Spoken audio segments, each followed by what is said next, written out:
Buenas tardes, el día de hoy expondremos las dos principales posturas epistemológicas de la época moderna, en el cual mi compañera María Lisset defenderá su postura racionalista mientras que yo la empirista. Para empezar, daremos inicio con las declaraciones de apertura. Compañera María Liz, ¿quieres? Claro, bueno, el racionalismo nace de este autor, quien es René Descartes, y bueno, esta postura nos menciona que obviamente todo lo que nosotros conocemos, simplemente o toda aquella verdad la podemos conocer a través de la razón y de la lógica. Por lo tanto, aquí los sentidos no se van a tomar en cuenta para nada, ya que todo lo que se pueda ver con los sentidos, que podamos ver, oler, tocar, realmente se puede poner en duda y se debe de poner en duda. ¿Por qué? Porque la duda es lo único indudable.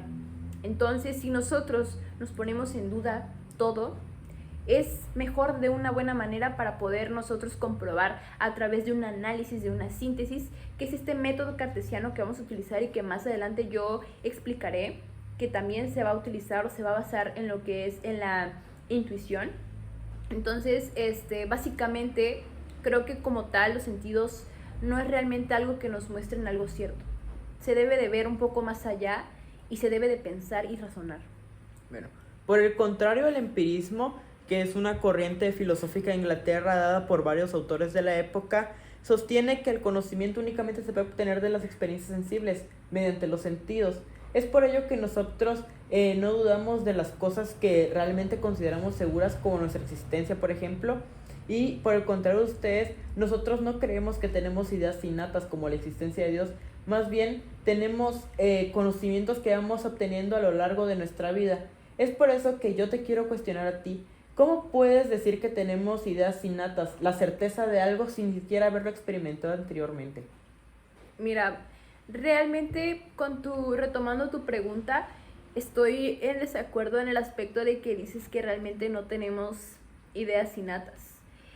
De acuerdo a mi opinión, claro que nosotros nacemos con ideas innatas, estas ideas innatas que como tal no nos explican o no nos conceptualizan desde que nacemos. Por ejemplo, está la parte del concepto de color. Nosotros solamente desde pequeño nos explican el color rojo, el azul, el amarillo, pero como tal, nosotros ya tenemos este concepto de color o este concepto de personas o los que están al lado de nosotros. Entonces, como tal, al igual que nuestra propia identidad también es como una idea nuestra ya innata que ya no se puede como de alguna forma conceptualizar o que de alguna forma no nos explican los demás. Además también está esta parte de Dios. Como tal no puede ser algo imaginativo, no puede ser una idea que provenga de nuestra imaginación. ¿Por qué? Porque no es algo que como tal logramos entender, pero que de alguna manera nosotros sabemos que existe y que está ahí. Es como nuestros pensamientos. No todo lo que nosotros podamos percibir es realmente cierto. Por ejemplo, nuestros pensamientos se pueden tocar, no se pueden tocar para nada. Nuestra forma de ser se puede tocar, no se puede tocar, pero sabemos que ahí está y forma parte. Entonces, por lo tanto, podemos ver que no todo lo que vemos o tocamos es cierto. A veces hay cosas que no podemos percibir, pero son verdaderas y existen, como lo es Dios, como lo he dicho anteriormente. Bueno, acerca de la idea de Dios, no podemos conseguir de manera ficticia o de manera de aprendizaje como lo sostiene tu método y tu pensamiento racionalista. Es a lo que yo me pregunto, ¿por qué Dios tiene que ser una idea innata? Supongamos, hemos visto que a lo largo de la historia la mente humana ha evolucionado demasiado, y aquí es donde desde mi punto de vista empirista debo decir, Dios no puede ser acaso una mezcla de la cultura de la gente, de las ideas que ellos han tenido a lo largo de la historia. Por ejemplo, una persona pudo haber visto la muerte de otra persona y preguntarse a sí misma, ¿puede haber algún ser humano que no muera? Esto no está lejos de la imaginación de alguien. Como ustedes dicen, la imaginación es algo que proviene de las ideas que ya tenemos. ¿Y nosotros qué tenemos? Que alguien muere. Y también concebimos la negación de una cierta cosa. Entonces, si alguien muere, ¿puede haber alguien que no muera? Puede que esta idea haya evolucionado hasta que dejemos de pensar en una persona que no muera y más bien llegar a un ente sobrenatural que esté por encima de nosotros. Yo creo que algo más o menos así es lo que ha pasado con la idea de Dios, que ha evolucionado desde una idea que sí pudo haber sido creada por la mente humana hasta una idea que probablemente ya no se considere cierta para ustedes y que sí sea algo innato. Sin embargo, es algo que proviene pues desde un punto de vista más humano, más adventista, como lo dirían ustedes. Por otro lado, yo quisiera hablarte sobre el método de la inducción, el cual es el que nosotros usamos, en el cual consiste desde lo que nosotros tenemos seguro, y es de lo que está hablando sobre de Dios, lo que nosotros tenemos seguro, de ahí vamos desglosando todo, desde pensamientos, ideas abstractas, hasta llegar a una idea más general como tal. Por ejemplo, lo que te decía sobre el humano, tenemos un humano que muere y luego tenemos una idea de que un humano de que no muere. Esta idea se va transformando y en la mente del humano se crean ideas. En nuestra propia mente tenemos esa idea de un humano que no muere hasta llegar a algo más general, a lo que hoy en día llamamos Dios. Lo mismo con los colores. Los colores no son más que un conjunto de todo lo que vemos y queremos denominarlo como algo. El color marrón, el color blanco, el color rosa. Eso lo queremos meter en un conjunto y así es como creamos los colores. Es cierto que podríamos decir que las ideas innatas pueden estar dentro de nuestro comportamiento, pero igual la biología, la cual es una ciencia experimental, la cual se deriva de nosotros los empiristas, en esa se concibe que tenemos ciertos genes que ya nos vienen programados. Y no creo que sea una idea innata como lo de Dios, sino más bien algo que es más enfocado a nuestra supervivencia y a nuestro modo de vida que hemos llevado en la antigüedad y que debemos aplicar a hoy en día. Bien, de acuerdo con lo dicho, difiero un poco. Realmente nos dices que Dios es una idea ficticia, ¿no? A eso te refieres. Y realmente estoy en esta controversia. Realmente Dios no puede ser una idea ficticia. ¿Por qué? Porque una idea ficticia se va a basar en estas ideas o primero estos conceptos. Por ejemplo, está el caso de, no sé, de una sirena. Nosotros tenemos en cuenta o tenemos este concepto de una mujer y tenemos también el concepto de un pez. Entonces, si los juntamos, podemos decir que es una mujer pez o una sirena. Entonces, esta idea ficticia sí forma parte de nuestra mente. Pero, ¿cómo puedes poner a Dios en una idea ficticia si ni siquiera lo hemos visto? No lo hemos tocado. Dime, ¿cómo la gente se va a idear algo que no ha visto, que no ha percibido? Eso es algo que realmente quisiera que me pudieras explicar. Si realmente Dios fuera una idea ficticia, creo que tendríamos estas bases y de alguna forma lo podríamos haber percibido para poder idearnos el cómo es. Pero nadie ha visto a Dios, nadie lo ha tocado, nadie lo ha podido percibir. Entonces, realmente es idea ficticia Dios. Y bueno, también retomando lo que es tu método, yo prefiero lo que es el método de deducción. ¿Por qué? Básicamente porque el deducir no solo es ver lo que ves, lo que tocas.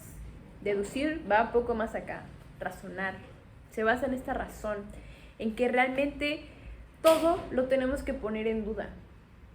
Y la única forma de poder deducir algo que sea cierto, es razonándolo, analizándolo. Por lo tanto, estoy en desacuerdo en esta parte de tu método de inducción. Además, que la deducción forma parte de lo que es el método cartesiano. Como tal, este método cartesiano no te das cuenta, pero se ven todas estas ciencias. En estas ciencias como lo que es la física, la química, las matemáticas. Si te das cuenta, en la escuela siempre que te ponen problemas, siempre te ponen, no, pues pon datos, pon lo que son operaciones, resultados y hasta comprobación en algunos casos de matemáticas que te piden comprobar realmente si realmente se llegó a ese problema, la ecuación, si llegó a ese resultado. ¿Y por qué? Porque básicamente, si te das cuenta, lo que es el método cartesiano, que bueno, lo voy a explicar un poco. Como tal, primero necesitamos de evidencias. ¿Por qué necesitamos de evidencias? Porque, como dije anteriormente, todo lo que existe, todo lo que nosotros vemos, todo lo que nosotros percibimos, lo tenemos que poner en duda. ¿Por qué? Porque realmente nuestros sentidos nos pueden mentir. Nos pueden mentir con un simple truco de magia. ¿Por qué crees que muchas personas creen o caen en esas ilusiones? Nuestros ojos, nuestro oído, nuestro olfato nos puede fallar. No es algo que sea realmente comprobable o algo que sea realmente verificable. Realmente nuestros sentidos nos van a engañar y no podemos confiar en ellos. Por lo tanto, también debe haber evidencia. Y claro, no digo que los sentidos no aporten nada. Los sentidos sí aportan, nos dan evidencias, tal vez nos puedan comprobar un poco. Pero ¿qué pasa? Que todo esto que nosotros percibimos lo tenemos que analizar. Nosotros tenemos que pensar, tenemos que analizar y irnos de una cosa general, a irnos a una cosa mucho más, más particular. Por ejemplo, no sé, un simple concepto, tienes que entenderlo para poder entender algo mucho más grande. Entonces debemos de saber analizar estos conceptos y al igual que si retomas una parte un poco más particular, igual lo tenemos que estructurar en pequeñas piezas para poder entender algo difícil, o sea, de algo difícil pasarlo a algo más simple, en pequeñas ideas, para que esas pequeñas ideas nosotros realmente las podamos entender, porque si no entendemos no podremos solucionar nada. Al igual que cuando tengamos todas estas pequeñas ideas, después tenemos que hacer esta síntesis, poder unir estas ideas y realmente comprobar lo que sea cierto de estas fracciones de ideas que sacamos. Y ya al final de que tengamos nosotras nuestro síntesis, ¿qué hacemos? Comprobamos. Porque siempre la comprobación va a ser parte de algo fundamental e importante en todas las ciencias. Entonces creo que este método cartesiano tal vez como tal no lo veas como algo factible, pero es realmente lo que se usa para realmente comprobar. Porque dime, ¿de qué te sirve usar un método experimental si realmente no lo vas a analizar, no lo vas a razonar? Entonces, dime cómo. Bueno, por parte del método cartesiano, nosotros como empiristas como tal no tenemos un método exacto, más bien son los métodos experimentales y que se usan para las ciencias.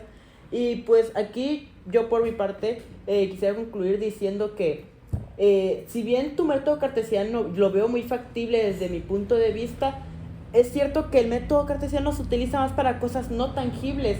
Y ya cuando queremos pasar este método cartesiano a algo más tangible es que se usa en nuestras ciencias experimentales. Por mi parte, como conclusión, quisiera retomar lo mejor de ambos lados.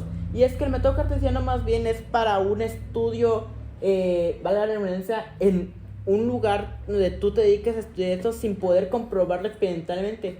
Pues en el mundo real, lo cual es donde nosotros vivimos, si queremos aplicar estos métodos, debemos utilizar las ciencias, los métodos experimentales, los cuales pues consisten ya en tomar un objeto físico, reformarlo, utilizarlo con las leyes de la física que anteriormente hemos estudiado, para al final poder así comprobar mediante la empiria los conocimientos reales que sabemos hasta hoy en día. Claro que esos conocimientos pueden variar y cambiar a lo largo del tiempo, no nos negamos a esto. Y además de que pueden haber excepciones, pero recuerda que las excepciones es lo que comprueba nuestra regla. ¿Algo que quieras agregar? Bueno, compañero, realmente, pues como tal, aún sigo defendiendo mi postura en decir que de nada sirve poder decir que hay excepciones. Creo que como tal, si algo realmente, o hay una pequeña parte que no es como tal y como lo dicen, por ejemplo, puedes decir que, no sé, por ejemplo, que de 5 o de cada 8 fumadores, 7 van a morir. No sé, es una pequeña parte, un pequeño porcentaje en lo cual según es la mayoría. Pero como tal no sabes a ciencia cierta o cuánto tiempo realmente le queda a un fumador o si se llega a morir en determinado tiempo. Entonces creo que al tener excepciones, tal vez tú lo ves como algo que realmente apoya tu postura al decir que hay excepciones, pero no son excepciones, básicamente son estos errores y fallas en tu postura. ¿Por qué? Porque realmente al usar este empirismo como tal, simplemente generalizas muchos aspectos y no te enfocas o no te especificas en algo, generalizas, y generalizar está un poco mal.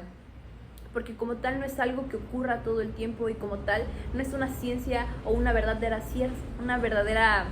razón para poder dar a entender todo esto. Entonces creo que como tal el empirismo no puede servir de nada si no se razona, si no se piensa. Creo que para poder llegar a algo realmente real se debe de pensar, se debe de analizar y se debe de sintetizar. Bueno, en esta parte concuerdo que para llegar a algo debemos pensar y razonar. Y bueno, ya nuestro público objetivo será el que decida cuál postura tomar, o si bien tomar las dos y llegar a algo más grande, tal vez a una crítica. Nos despedimos y sería todo. Muchas gracias. Gracias.